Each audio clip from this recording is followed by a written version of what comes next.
I'm XPLovecat, and about a month ago, I was diagnosed with thyroid cancer. So here's my story. It was probably about 6 months ago when I noticed I had a couple of swollen lymph nodes on the right side of my neck. I wasn't too worried because I had zero other symptoms, literally the only thing that I noticed. And swollen lymph nodes are quite common as your body can fight, bacteria and viruses that way. But when the swelling didn't go down, I did see my doctor and we tried a couple of other things like anti inflammatories and antibiotics, but that didn't do the trick. So we ended up getting an ultrasound and I got a biopsy as well, and that's when I was diagnosed. I was told that I had thyroid cancer and I would need surgery and some radioactive treatment after that. Now, as you can probably imagine, getting this kind of news is never easy and can be a bit blindsiding. But particularly, I'm still very young. I'm in my 20s, so it was a bit of a shock because you don't really hear a lot of times younger people having to fight cancer and go through that diagnosis and work through that kind of disease. So it was definitely a shock, but I came to terms with it eventually. And it happened relatively quickly after diagnosis that I had to get surgery. So it was about 2 weeks after officially knowing I had thyroid cancer that I went in and got this brand new scar. I had my entire thyroid removed and several lymph nodes, mostly on my right side since that's where the cancer was really concentrated on. But I did get a couple of lymph nodes on my left side removed as well. So that was about 2 weeks ago now that I am post-op. As you can see, I'm feeling pretty good. I have some energy back and my body is recovering, although I'm still resting quite a bit. And then in a couple of months, I will have to go through radioactive iodine treatment, which basically cleans up anything that they may have missed during surgery.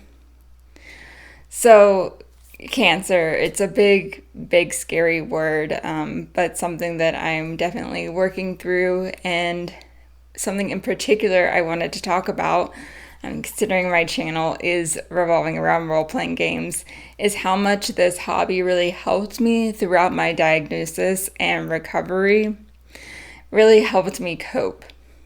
So one of the really hard things about getting cancer is actually telling other people and delivering that kind of news.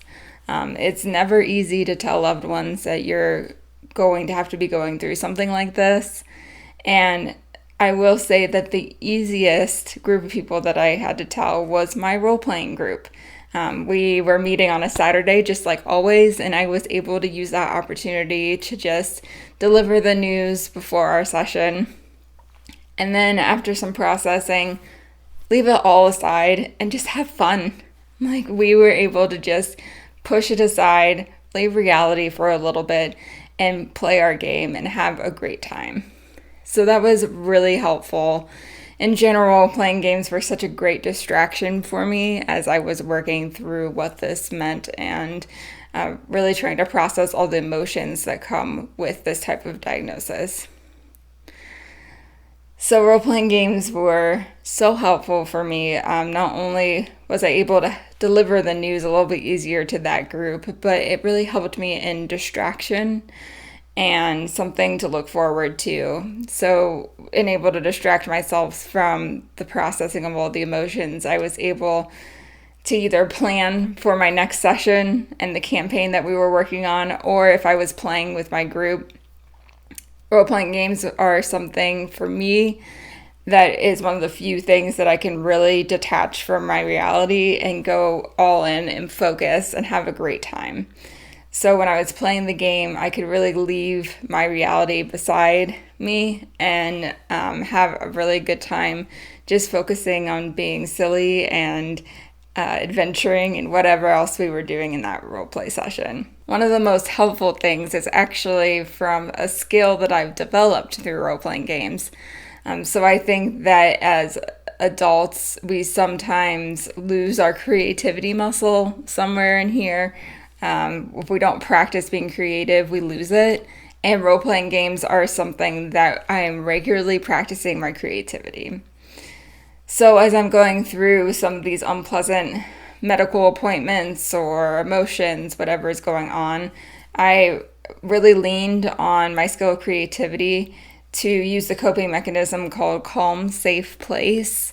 And it's exactly what it sounds like. You're just imagining yourself somewhere different than what you're currently in, somewhere very calm and very safe.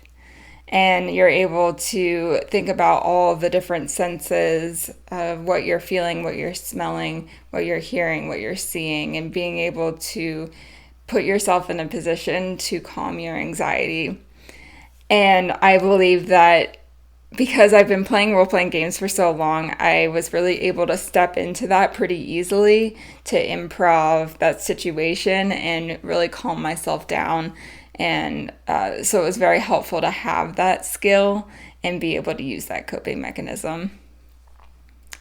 And finally, I'll say during recovery, role-playing games have been essential to me, really being a distraction again, but also as my body is recovering and healing and resting, I need hobbies where I can be very still and let my body recover. Overall, I'm just really thankful to have this hobby in my life to help me through some difficult times like this.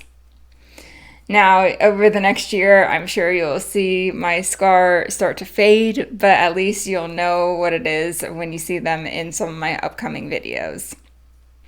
And I'm also going to use this as a little bit of a PSA to make sure to check yourself regularly for any bumps or lumps or anything weird going on in your body, and take it seriously. It could save your life. So make sure you check out some of my resources. I have linked in the description. I have a good educational link for thyroid cancer, but also there's a support group on Reddit, Our Thyroid Cancer, that has been really helpful for me as I'm trying to educate myself and really learn what my experience was going to be like. So thank you so much for watching. Let me know down in the comments if you have any fun fake stories that I could use about how I got this scar, because I gotta have those in my back pocket.